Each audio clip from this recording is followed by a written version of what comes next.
Allahu Akbar, Allahu Akbar.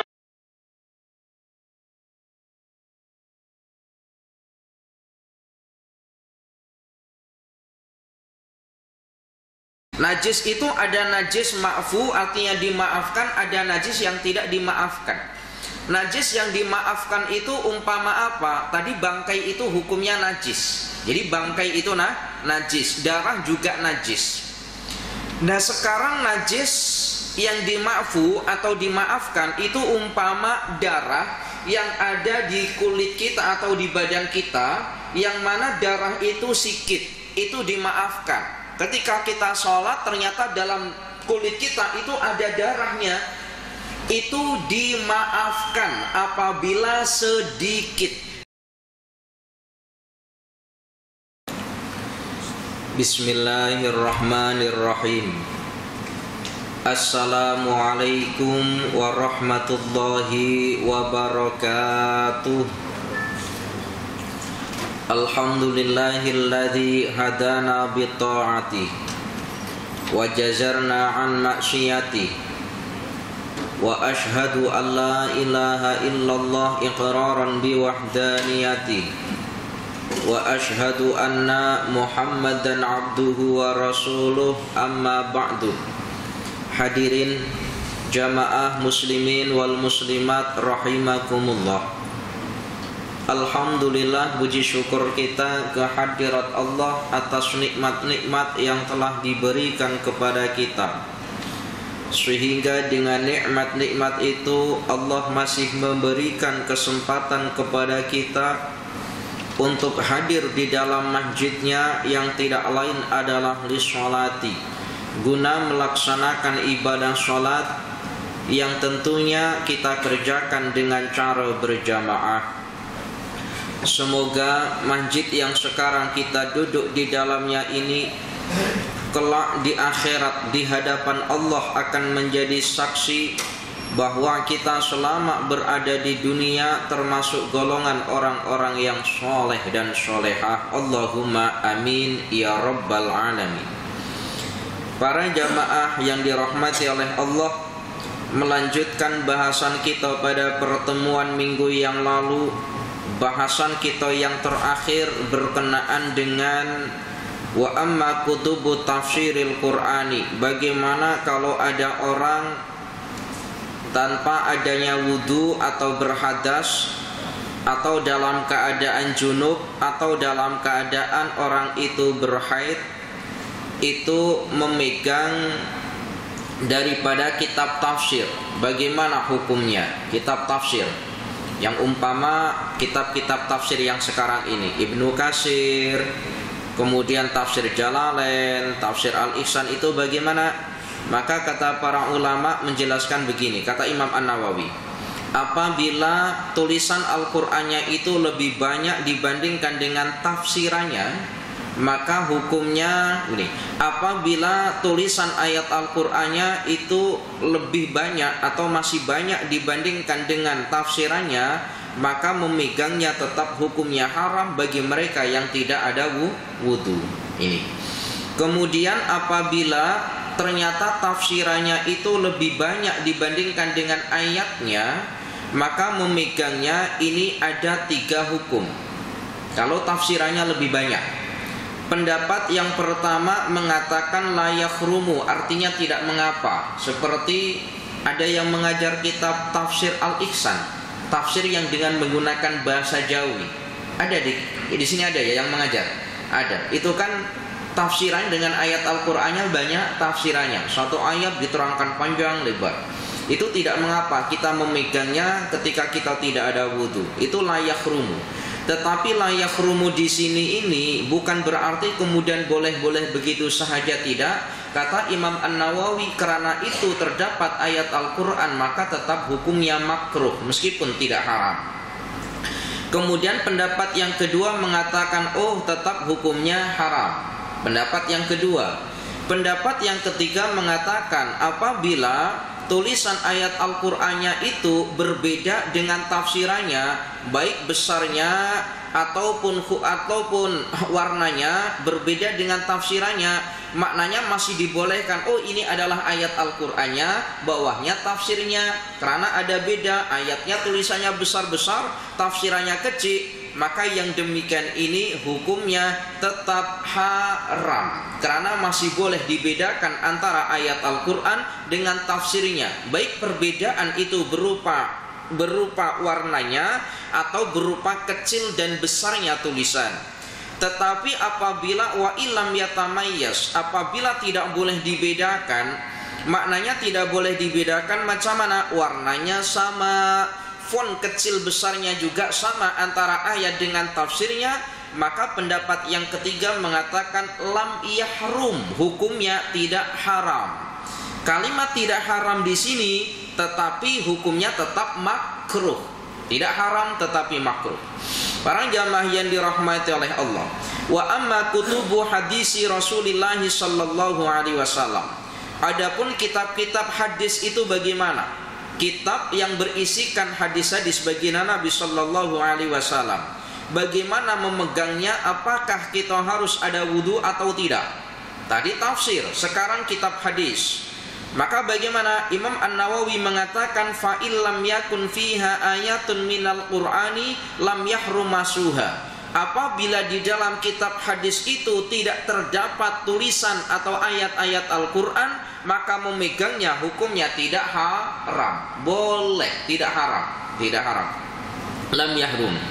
Wal aula ala yamassaha ila ala taharatin, tetapi yang tetap lebih utama meskipun berupa hadis, di dalamnya tidak ada ayat-ayat Al-Qur'an, meskipun hanya berupa hadis, maka yang lebih utama kata Imam An-Nawawi tetap memegangnya yang lebih utama dalam keadaan suci atau dalam keadaan ada wudu. Itu yang lebih utama. Tapi kalau semisal tidak ada wudu tak mengapa, tidak sampai kepada hukum haram.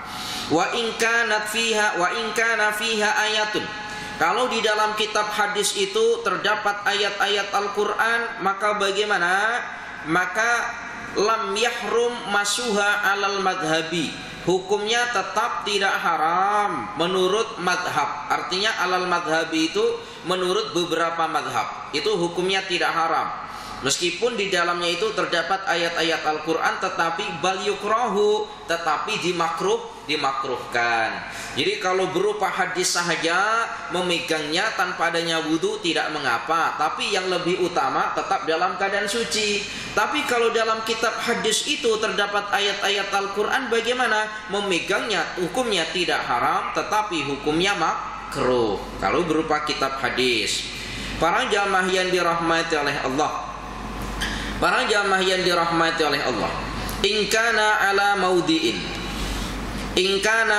maudi'in min badanil mutatahhiri najasatun ghairu ma'fuwin anha, harruma alaihi masul mushafi bi maudi'in najasati bila khilafin. Apabila di badan kita ini terdapat najis, yang najisnya itu najis ghairu ma'fuwin, najis yang tidak dima'fu. Najis itu secara am terbagi dua. Ada najis yang dima'fu, artinya najis itu dimaafkan, dan ada najis ghairu ma'fuin, najis yang tidak dimaafkan. Secara am, secara umum. Tetapi secara terperinci, najis itu ada berapa pembagian najis? 3. Yang pertama dinamakan dengan najis mukhaffafah, kemudian mutawassithah, kemudian mughalladhah. Dalam ilmu fiqh, mukhaffafah itu najis ringan, mutawassithah itu najis yang sedang, mughalladhah itu najis yang berat. Umpamanya najisnya khinzir dengan kalbun, dengan anjing. Sesuatu benda yang terdapat di dalam anjing ataupun khinzir itu tetap hukumnya najis. Hukumnya najis. Maka para jamaah yang dirahmati oleh Allah, ini ada orang yang memperdebatkan perihal tentang hukum khinzir. Di dalam ayat Al-Qur'an itu dasarnya atau dalilnya itu sangat jelas sekali. Perihal tentang haramnya khinzir. Hurrimat alaikumul maitatu, diharamkan bagi kalian al-maitatu, apa? Bangkai. Wadamu, darah. Kemudian walahmul khinziri, dan daging khinzir. Daging khinzir. Paham ya di sini ya, khinzir itu bahasa Arab. Nah, di sini menggunakan kalimat lahmul khinzir, daging khinzir. Ini ada orang yang mengatakan begini loh, itu kan yang diharamkan daging khinzir. Sorek dalam ayat Al-Quran, lahmul khinzir, daging khinzir, bermakna kulit dengan tulangnya itu tidak haram, karena yang disebutkan hanya lahmul khinzir, daging khinzir dalam ayat Al-Quran. Lalu orang ini punya persepsi atau anggapan tulang dan kulitnya itu tidak haram karena tidak disebutkan dalam ayat Al-Quran. Wah, orang ini perlu mengaji banyak, orang ini. Begini maknanya. Perkara yang biasa, kalau kita sembelih lembu, itu perkara yang biasa kita makan, itu dagingnya, tulangnya, apa kulitnya yang biasa kita makan? Ya tentu dagingnya. Kalau perkara yang biasa dimakan sahaja itu dihukumi haram, yang bermana dagingnya tadi, apalagi perkara yang tidak biasa dimakan. Berupa apa? Berupa ya tadi itu, berupa kulitnya atau tulangnya. Nah ini, para jamaah yang dirahmati oleh Allah, maka dalam ilmu mantek itu ada keterangan begini. Disebutkan secara kulli, disebutkan secara juz, tetapi yang diharapkan adalah kulli, adalah keseluruhan. Itu dalam ilmu mantek. Jadi contohnya begini ya. Tadi kan lahmul khinziri, daging khinzir, itu bermanakan juz atau bagian daripada khinzir. Tetapi di situ iradatul kulli, yang dikehendaki atau bermakna itu ya semua yang mencakup dalam khinzir. Itu dalam ilmu mantek. Para jamaah yang dirahmati oleh Allah,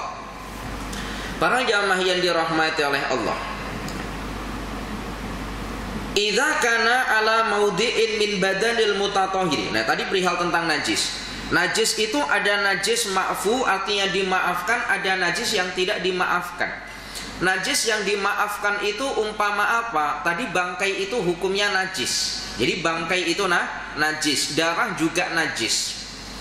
Nah, sekarang najis yang dimaafu atau dimaafkan itu umpama darah yang ada di kulit kita atau di badan kita, yang mana darah itu sikit, itu dimaafkan. Ketika kita sholat ternyata dalam kulit kita itu ada darahnya, itu dimaafkan apabila sedikit. Nah, sedikitnya itu bagaimana? Nah, ini kan pertanyaannya, sedikitnya itu bagaimana? Maka sedikit itu boleh dikira apabila tangan kita seumpama yang berdarah, kita goyangkan begini, kita bolak-balikan, darah itu tidak sampai mengalir, artinya menetap pada satu tempat itu saja. Maka ini dinamakan dengan darah yang sikit. Boleh paham ya ini ya? Artinya kalau kita ginikan, darah itu masih tetap, tidak menetes, tidak mengalir. Nah, itu berarti darah yang sikit. Sah sholat kita karena ma'fuin anhu, darah. Kemudian bangkai yang dima'fu itu seumpama apa? Hayawan yang mati, yang mana dalam hayawan itu tidak ada darah atau ada darahnya, tetapi andaikan darah itu keluar itu juga tidak mengalir. Maka ini bangkai yang dima'fu. Contohnya apa? Semut. Kita sholat, ternyata di kulit kita atau di badan kita ada semut yang mati, kita sholat, maknanya membawa najis berupa bangkai, tetapi ma'fuwin anhu, tetapi dima'fu. Atau semisal berupa apa? Nyamuk semisal. Apa sini nyamuk ya? Nyamuk. Nah, itu dima'fu. Kecuali kalau semisal nyamuk yang sudah makan hisap darah sampai segini nyamuknya, misal mati. Nah, ini berarti ya kita membawa najis, sebab bila keluar darah itu mengalir. Ini pernah kejadian para jamaah. Maka seringkali saya terangkan begini, itu pentingnya kita mengaji. Pernah ada orang yang mempelajari perihal tentang jenis-jenis najis, lalu dia faham, oh bangkai itu najis. Bangkai itu najis. Memang dalam kitab matan itu ya bangkai itu ya najis. Kemudian tanpa diterangkan secara terperinci kalau di matan, kecuali di syarahnya. Pernah ada satu kejadian, ada orang sholat jadi imam. Ada orang sholat imam, ketika imam ini tahiyat, entah rasanya tahiyat awal, saya tak ingat pasti, tapi waktu itu saya sholat di masjid itu, insya Allah tahiyat awal. Ketika tahiyat awal, imam ini dibagi tahu sama orang yang ada di belakangnya, jamaah yang ada di belakangnya, kalau imam ini sholatnya membawa najis. Itu dibisikkan, wah imam ada najisnya katanya. Itu memang kewajiban semacam itu. Jadi kalau semisal kita sholat ternyata imam, kita tahu kalau di badannya ada najisnya, ya wajib bagi makmum untuk memberitahukan imam kalau ada najis. Nah ini jamaah ini memberitahukan, imam ada najisnya katanya. Imam ya tidak perlu kemudian tengok mana, ya malah batal sholatnya. Imam ada najisnya, mana, ya malah batal sholatnya. Jadi imam ini ya terus langsung membatalkan sholat karena diberitahu kalau ada najis, ada bangkainya, ada najisnya. Ketika imam sudah membatalkan sholat, kemudian imam tengok ternyata apa? Ternyata itu bangkai hayawan yang biasa ini loh. Apa namanya? Yang terbang-terbang dekat lampu-lampu kecil-kecil itu. Sini apa namanya? Nah itu ada di kakinya. Ada di kakinya, mati memang mati, tapi hewan-hewan yang ada di atas itu dianggap najis. Imam, masya Allah, kayak gini saja. Maknanya itu dimakfu, tidak masalah. Alasannya dimakfu atau tidak masalah itu macam mana? Artinya dimakfu, dimaafkan. Itu alasannya macam mana? Dalam ilmu fiqh secara sharih dinamakan dengan makanul balwa. Sesuatu benda yang sulit untuk kita hindari. Semut, perkara yang sulit untuk kita hindari. Nyamuk, perkara yang sulit untuk kita hindari. Hewan yang ada di atas kan sulit untuk kita hindari. Coba kalau semisal itu najis misal, lalu tidak dimaafkan, maka setiap kita kali sholat kita harus ada menyediakan vacuum terlebih dahulu. Wah, supaya tidak ada nyamuknya atau tidak ada semutnya semisal. Kan payah. Kita sholat elektrik dimatikan supaya tidak ada hewan di atas, enggak gitu. Nah ini makanul balwa, sesuatu yang sulit untuk kita hindari, maka ma'fuwin. Kita kembali kepada bahasan kita. Idza kana ala maudi'in min badanil mutatahhiri najasatun ghairu ma'fuwin anha harruma alaihi masul mushafi bi maudi'in najasati bila khilafin. Apabila di anggota tubuh kita di mana pada saat itu kita ada wudu, lalu di anggota wudhu kita ini, lalu di anggota badan kita yang suci ini terdapat najis. Secara kita ada wudhu, tetapi di badan kita ini ada najis, yang najis itu ghairu ma'fuin, tidak dimakfu.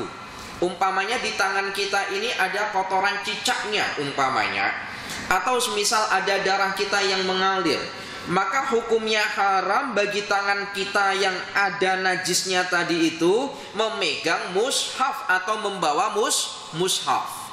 Paham ya ini ya? Haram terhadap badan yang terkena najis. Tapi kalau kita menggunakan tangan yang tangan itu bukanlah tangan yang terkena najis yang tidak dimakfu, tangan kanannya terkena najis umpamanya, najisnya tidak dimakfu, umpama darah, ini mengalir darah, maka kita haram untuk membawa Al-Quran dengan menggunakan tangan kanan. Lalu bagaimana dengan menggunakan tangan kiri? Tidak mengapa. Gunakan anggota yang tidak ada najisnya. Ustadz, kalau menggunakan tangan kiri berarti dia tidak punya adab. Bukankah selama ini kita diajarkan kena ada adab, bawa Al-Quran dengan menggunakan tangan kanan? Dalam perkara ini tidak masalah. Kenapa? Sebab di tangan kanannya ada najis liddarurah, karena adanya darurat. Para jamaah yang dirahmati oleh Allah, jadi kalau kita pegang Al-Quran para jamaah, ya kita Al-Quran itu sesuatu perkara yang lebih mulia dibandingkan dengan yang lainnya. Apapun perkara itu tetap lebih mulia Al-Quran. Kalau kita main handphone saja kita gunakan tangan kanan, gak pernah kan kita main handphone tangan kiri, tangan kanan. Maka ketika kita pegang Al-Quran, ya kita posisikan dengan menggunakan tangan kanan, jangan menggunakan tangan kiri. Sebab Al-Quran mulia-mulianya suatu perkara. Para jamaah yang dirahmati oleh Allah, tok guru kita mengajarkan macam mana cara membawa Al-Quran, membawa Al-Quran dengan menggunakan tangan kanan, pastikan posisi kitabnya atau posisi Al-Qurannya ini adalah menghadap ke atas, bukan terbalik. Ini kena perhatikan, kena menghadap ke atas, ini jangan terbalik. Kemudian kita dekap, apa ini namanya? Didekap ya. Didekatkan kayak gini. Jangan bawa Al-Quran umpama bawa nasi bungkus. Nah ini macam mana bawa Al-Quran umpama nasi bungkus? Bawanya gini. Nah kalau kitab-kitab yang lain silahkan, tapi kalau untuk Al-Quran jangan. Bawanya gini. Wah, gak boleh. Para jamaah yang dirahmati oleh Allah, saya ini ingat sekali. Dulu Tuan Guru Syekh Nuruddin Al-Marbu Al-Banjari. Pernah ya dengar nama beliau? Kira-kira di masjid ini nak jemput beliau atau tidak? Nanti kalau sekira nak jemput beliau, insya Allah nanti bila-bila masa nanti boleh saya uruskan kalau misal nak jemput beliau.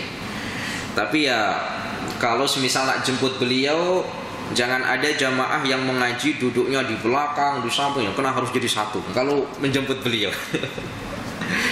Nanti kalau suatu hari misalnya bulan ini, bulan 12 ini beliau akan mari Kelantan, tapi jadwal beliau sudah penuh. Nanti kalau semisal ada kabar nak pergi ke Kelantan dan masjid ini, nak Ustadz kita nak jemput beliau sesekali, insya Allah saya boleh aturkan.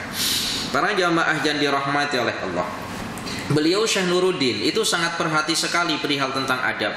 Suatu hari ada orang baca Al-Quran dengan menggunakan mic semacam ini, menggunakan mic. Jadi yang kiri digunakan untuk pegang Al-Quran, yang tangan kanan ini digunakan untuk pegang mic. Itu beliau menegurnya. Beliau tidak marah sebab mungkin orang itu khilaf atau terlupa adabnya.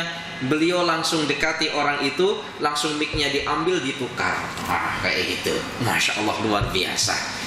Ketika beliau menyampaikan ilmu, beliau tengok ada di lemari tempat penyimpanan Al-Quran. Itu ternyata ada Al-Quran yang ditata terbalik.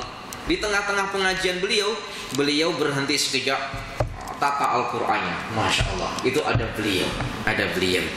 Para jamaah yang dirahmati oleh Allah, wala yakhrumu bi khairihi alal madhhabis sahihi al masyhuri alladzi qalahu jamaahiru ashabina wa khairuhum minal ulama. Jadi kalau semisal tangan kita ada najisnya yang sebelah kanan, bawalah pakai tangan yang sebelah kiri. Yang demikian ini tidaklah haram. Tapi kalau kita membawa dengan menggunakan tangan kanan yang ada najisnya, maka hukumnya haram tanpa adanya khilaf.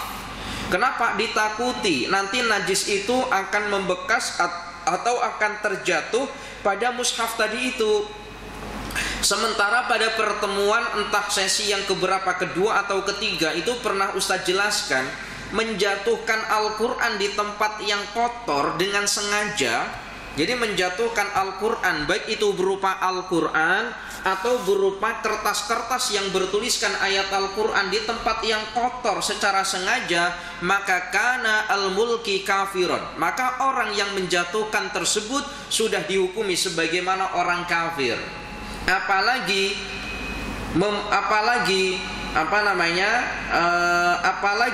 membawa yang diyakini nanti akan terkena najis. Kalau kotor saja sampai demikian, apalagi najis. Kotor itu belum tentu najis, tapi kalau najis itu pasti kotor. Nah ini para jamaah yang dirahmati oleh Allah. Nah ini perihal tentang ini, perihal tentang bangkai. Masya Allah, ini ada cerita ini cerita nyata para jamaah. Bangkai itu hukumnya apa? Haram ya. Bangkai itu hukumnya haram. Ini Ustadz ajarkan perihal tentang ilmu fiqh. Bangkai itu hukumnya haram dimakan, tetapi ketika dalam keadaan tidak punya apa-apa yang dimakan, beras tidak ada, punya apa mata nggak ada, kalau tidak makan dia mati, yang ada hanya bangkai saja, maka bagaimana orang itu memakan bangkai? Boleh, tapi bukan halal. Boleh. Pernah satu hari, ini ada kisah nyata, perhatikan ini. Ini nanti ada hikmahnya. Ada orang kaya yang kebetulan istrinya hamil.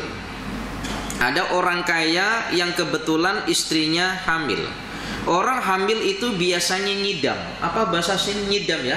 Nyidam. Kalau ngidam itu pasti ya harus dituruti. Yang sudah punya istri pengalaman ya. Kalau istrinya nak sesuatu ketika hamil harus dituruti.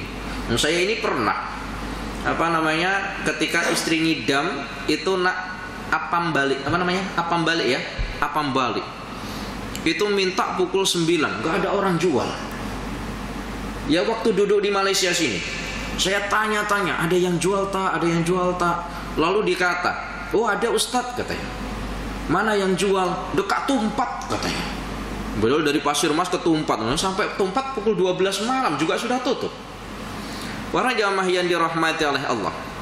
Jadi cerita ini begini, nanti ada hikmahnya. Ada orang kaya punya istri, istrinya hamil, lalu istrinya ngidam. Ngidam apa? Jadi kebetulan jirannya ini adalah orang miskin yang dia ini tengah memasak sup daging. Karena jirannya ini memasak sup daging, itu baunya itu sampai kepada jiran yang kaya ini yang istrinya hamil tadi itu, sehingga istrinya ini mencium aromanya, sehingga dia itu menikmati menikmati sup daging yang dimasak oleh jirannya tadi itu. Lalu suaminya ini datang kepada jirannya tadi itu. Kebetulan jirannya itu miskin sekali. Lalu suaminya yang kaya ini datang ke jirannya yang miskin, lalu memberitahu, wahai engkau jiranku, istriku hamil dan mencium aroma bau sedap daripada sup yang engkau masak, dan istriku nak menginginkan atau nak makan sup yang engkau masak. Aku nak beli sup yang telah engkau masak tadi itu.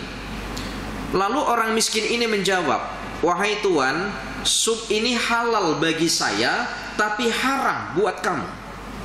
Perhatikan, sup ini halal buat saya dan keluarga saya, tapi haram buat kamu. Lalu terkejut orang laki-laki yang kaya ini, terkejut, apa maksudnya? Sup yang saya buat itu adalah daripada daging, yang daging itu adalah bangkai, daging mati. Artinya apa? Hewan yang mati, bangkai. Kenapa? Kami tidak punya apa-apa. Kami nak makan tidak punya apa-apa, dan kebetulan saya tengok di belakang rumah ada ayam yang mati. Maka saya buat sup. Maka ini halal bagi saya, tapi haram buat kamu. Akhirnya laki-laki ini menangis.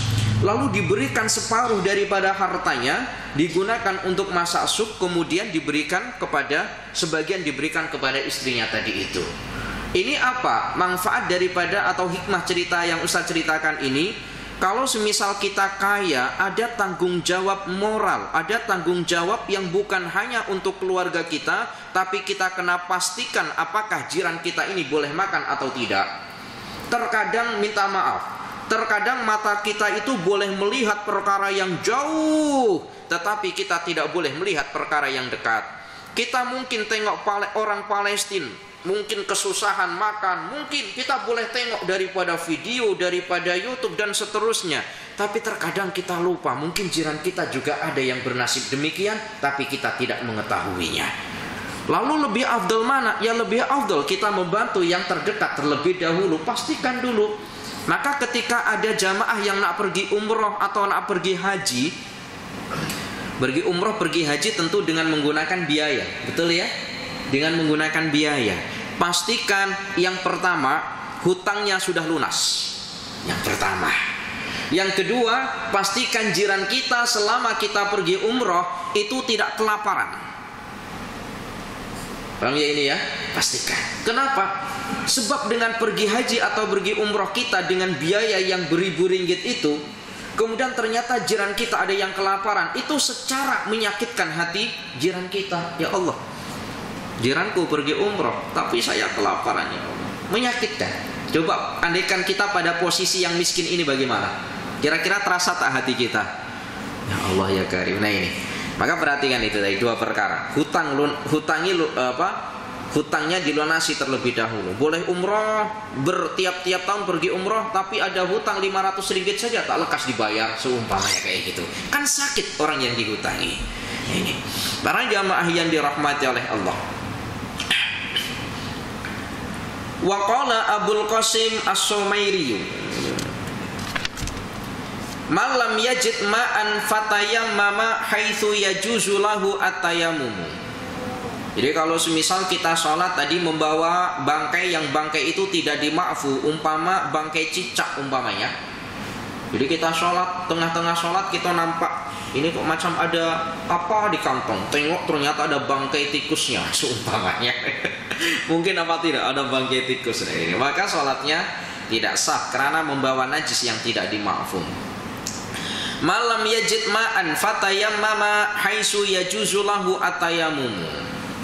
Apabila tidak dijumpai air, maka hendaklah dia melaksanakan tayamum. Kalau sudah melaksanakan tayamum, maka yajuzu lahu masul mushafi, maka orang tersebut boleh memegang mushaf dan perkara-perkara yang lain seumpama melaksanakan sholat.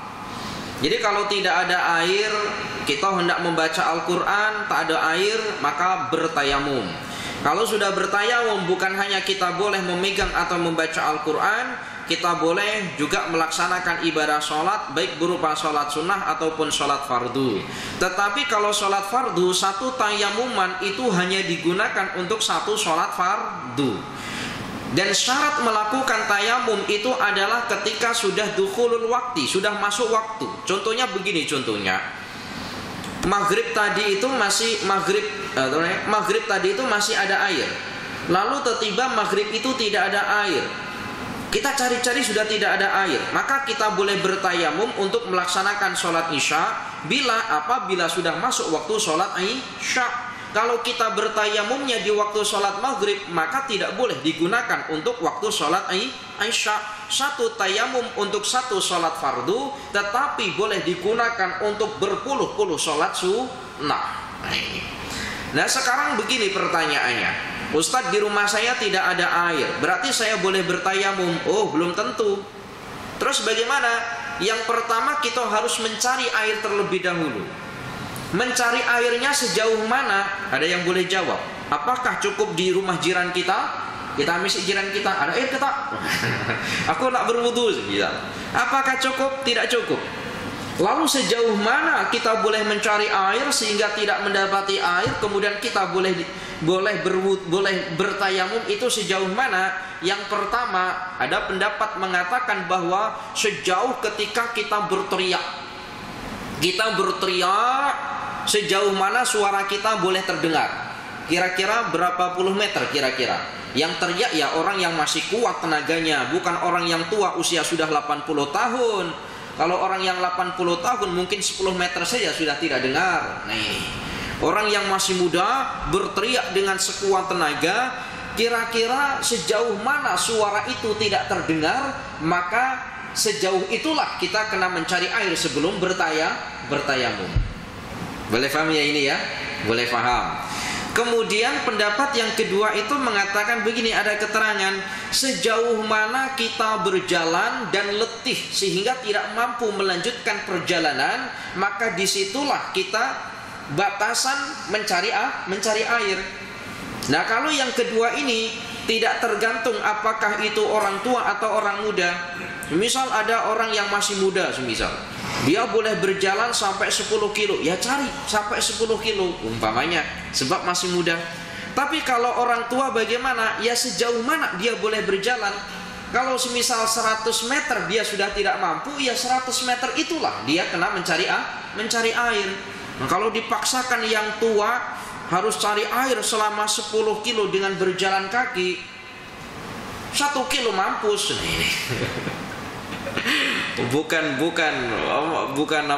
bukan berwudu lagi, malah dimandikan. Nah ini artinya mati dimandikan. Para jamaah yang dirahmati oleh Allah.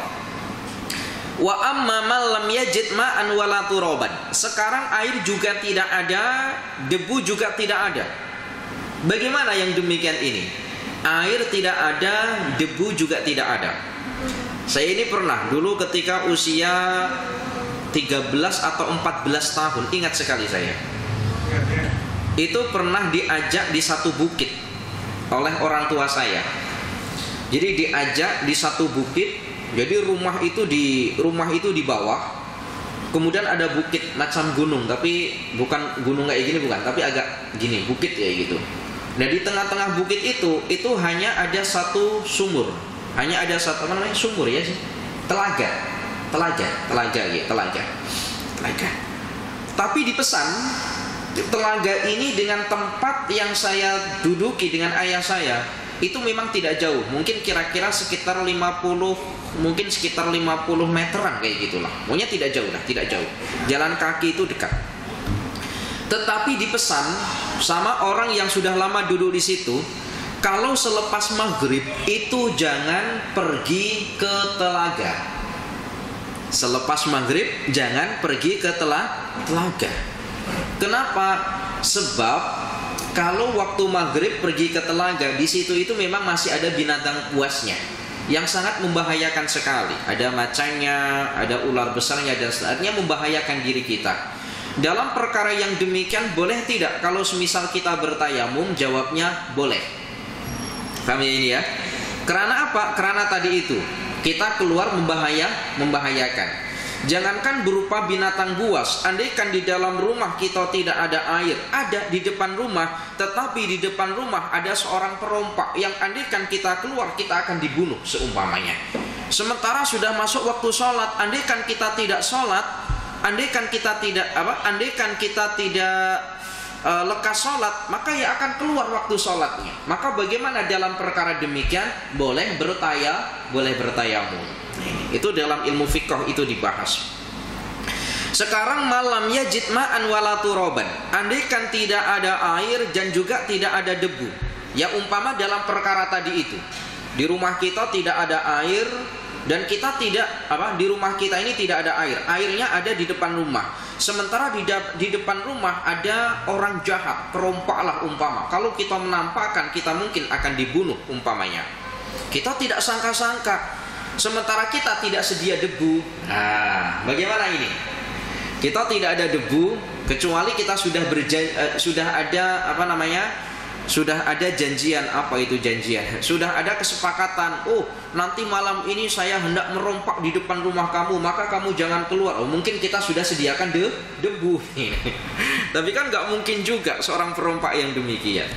Lalu bagaimana? Orang jahat ini tidak lekas pergi, sementara sudah masuk waktu sholat, umpama sholat subuh, itu kan sangat pendek sekali waktunya. Ya kan, sekarang sholat subuh pukul berapa? Pukul 5.50 ya, kurang lebih 5.50. Kemudian syuruknya pukul 7.13an atau berapa, 7 lebih. Maknanya kan sebentar saja waktunya.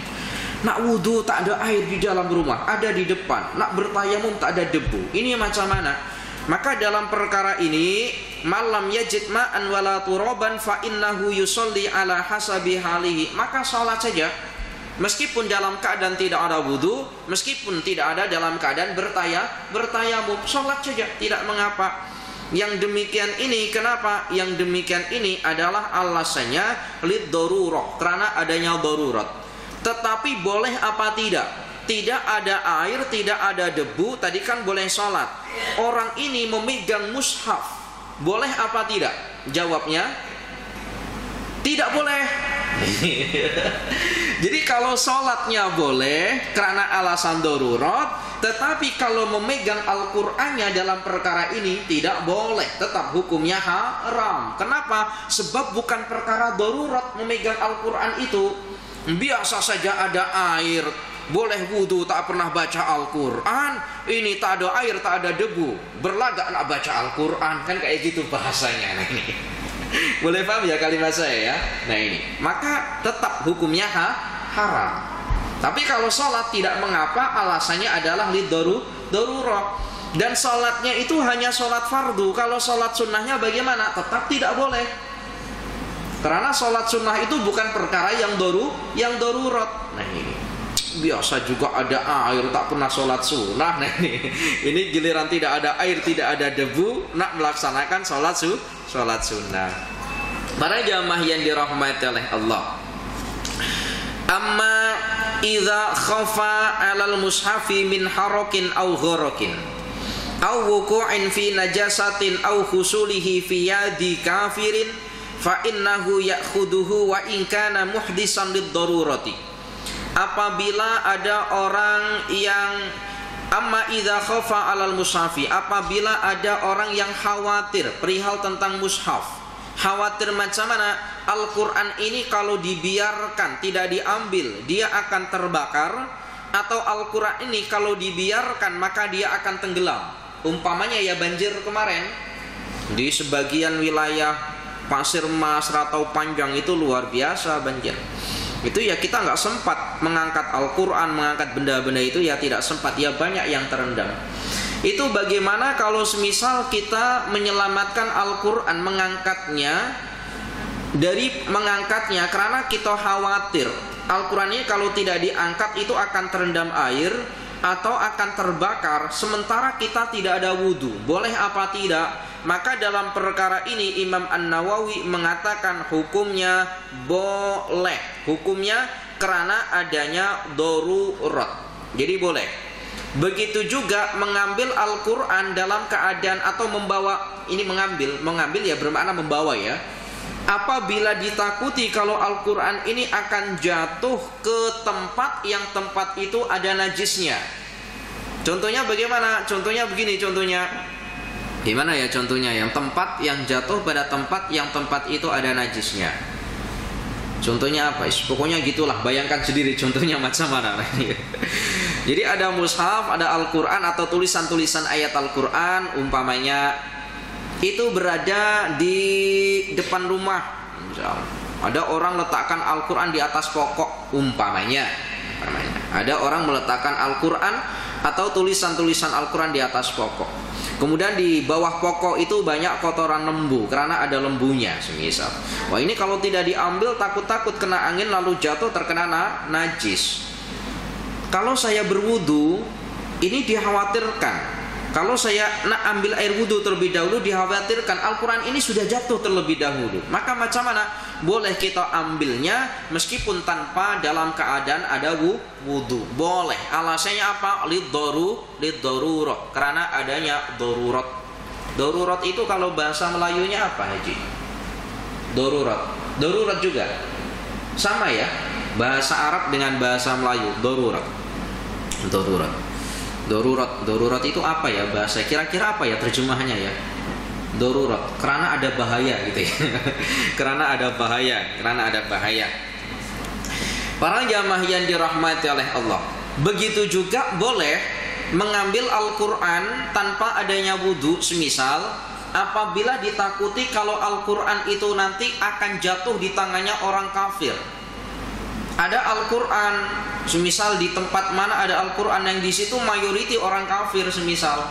Ini kalau Al-Quran tidak saya ambil, ini nanti akan diambil oleh orang kafir yang kita tidak tahu nasib Al-Quran itu macam mana kalau sudah diambil orang kafir. Mungkin akan dibuang di sampah, mungkin akan macam mana. Maka kita boleh mengambilnya meskipun tidak ada wudu. Saya dulu punya pengalaman. Dulu sempat duduk di KL di tempat rumahnya orang India, dan orang India ini bukan orang Muslim.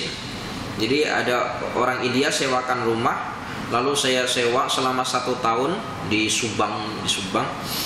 Ternyata yang punya orang India. Ketika saya selesai daripada sewa itu ada satu Al-Quran yang tertinggal di atas meja. Itu Masya Allah, orang India itu sangat bagus lah. Waktu itu sangat bagus. Yang orang yang rumah saya sewa itu katanya, Tuan, ada kitab yang original katanya. Jadi dia tidak menyebutkan Al-Quran. Jadi kalau ilmu fiqh, ilmu apa itu kan memang bersumber daripada Al-Quran. Dia menyebutnya bukan kitab Al-Quran, tapi apa? Ada kitab yang original katanya. Ada kitab yang original tertinggal katanya. Akhirnya ya saya ambil. Para jamaah yang dirahmati oleh Allah, sedikit lagi. Yasihu bai'ul mushafi wa syira'uhu wa la karahata fi syira'ihi wa fi karahati bai'ihi wajhani li ashabina as-sahhuhuma wa huwa nasus syafi'i annahu yukrahu. Ini perihal tentang hukum menjual belikan Al-Quran. Apa hukumnya? Di sini ada orang yang jual kitab yang kebetulan yang dia jual itu termasuk di antara Al-Quran. Itu bagaimana hukum menjual belikan Al-Quran?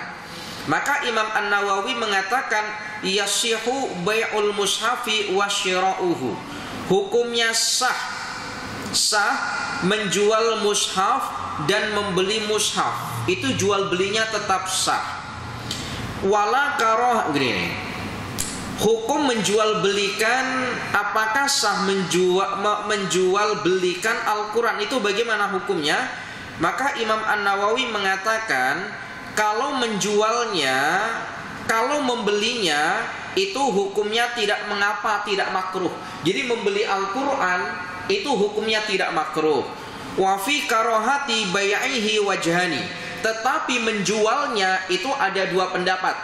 Pendapat yang pertama, pendapat daripada Imam An-Nawawi, dan begitu juga nasnya Imam Syafi'i mengatakan hukumnya makruh. Jadi kalau membeli itu tidak makruh, tetapi kalau menjualnya hukumnya makruh. Boleh paham gak ini? Boleh paham ya? Ini pendapat yang pertama. Pendapat yang kedua yang mengatakan bahwa tetap baik menjualnya atau membelinya sama-sama hukumnya makruh. Tetapi saya pikir begini, perhatikan ini mulai-mulai. Menjual Al-Quran itu hukumnya makruh, membeli Al-Quran itu tidak makruh. Padahal adanya membeli itu karena adanya menjual. Bagaimana mungkin membelinya hukumnya tidak makruh, tidak mengapa maknanya, kalau menjualnya malah justru hukumnya makruh. Jadi bagaimana kalau semisal posisi kita sebagai orang yang menjual Al-Quran? Bagaimana?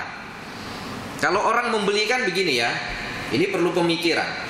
Kalau kita datang kepada orang yang menjual Al-Quran, ya tetap kita kan akadnya, Tuan, ada Al-Quran saya nak beli, kan semacam itu. Tak akan mungkin kita akadnya, Tuan, ada Al-Quran saya nak tukar dengan uang, kan nggak mungkin juga. Nah, sementara orang yang menjual itu bagaimana? Saya menjual Al-Quran. Nah, kalau demikian hukumnya makruh. Lalu bagaimana supaya kita itu tidak terkena hukum makruh ketika menjual Al-Quran? Itu bagaimana caranya? Jadi begini, perhatikan mulai-mulai. Menjual hukumnya makruh, kalau membeli itu tidak makruh. Jadi ketika kita menjual Al-Quran itu niatkan bagaimana? Niatkan jangan menjual Al-Quran, tapi niatkan untuk mengganti daripada apa yang kita usahakan untuk mendapati Al-Quran. Boleh paham ya ini ya? Boleh paham gak ini? Kita punya Al-Quran, lalu ada orang membelinya. Pak Cik kan nampak ada 3 Al-Quran. Boleh tak kalau saya beli 1? Lalu kita mengatakan, oh boleh. Tapi ketika kita hendak memberikannya, itu jangan niatkan kita menjual Al-Quran, tapi kita niatkan ganti atau upah daripada apa yang telah saya usahakan untuk mendapati Al-Quran. Kita niatkan demikian. Paham ya ini ya? Apa namanya? Kos. Nah, kos. Sebenarnya ya kalau dipikir-pikir ya tetap menjualnya kan kayak gitu. Tetapi tergantung dengan niat kita. Tergantung dengan niat kita. Oh, ternyata ilmu fiqh itu boleh dipolitiki. Boleh dipolitiki. Ada pernah ini begini. Ada orang nazar. Kalau kamu melakukan tindak kriminal atau melakukan kejahatan, maka saya akan pukul 100 kali. Itu kebetulan yang dikata itu anaknya. Asalnya anaknya ya molek. Dan orang ini kata demikian itu sebab dia yakin kalau anaknya itu tidak akan berbuat sesuatu perkara yang tidak molek. Itu ternyata anaknya berbuat sesuatu perkara yang tidak molek. Lalu orang tuanya ini nak memukul dengan 100 kali pukulan. Coba bayangkan macam mana. Anaknya masih kecil pula. Akhirnya apa? Akhirnya begini. Lalu orang tua ini bertanya, ini saya pernah nazar kalau anak saya berbuat salah, saya akan pukul sebanyak 100 kali pukulan. Ternyata anak saya betul-betul melakukan pelanggaran, artinya melakukan kesalahan. Ini berarti saya harus menunaikan nazar saya. Tapi kasihan anak dipukul 100 kali. Lalu begini. Diberikan nasihat begini. Ambil sapu lidi. Sapu yang terbuat daripada ranting pokok kelapa itu lidi ya, lidi. Itu dihitung sebanyak 100. kemudian dipukulkan. Cukup 100 pukulan. Nah ini, makanya demikian ini tidak mengapa. Ilmu fiqh ternyata boleh dipolitiki ternyata. Tapi ya tetap harus ada ilmu. Cukup al-afu minkum. Insyaallah kita lanjutkan pada minggu hadapan insyaallah. Mohon maaf apabila ada kesalahan. Ihdinas shiratal mustaqim.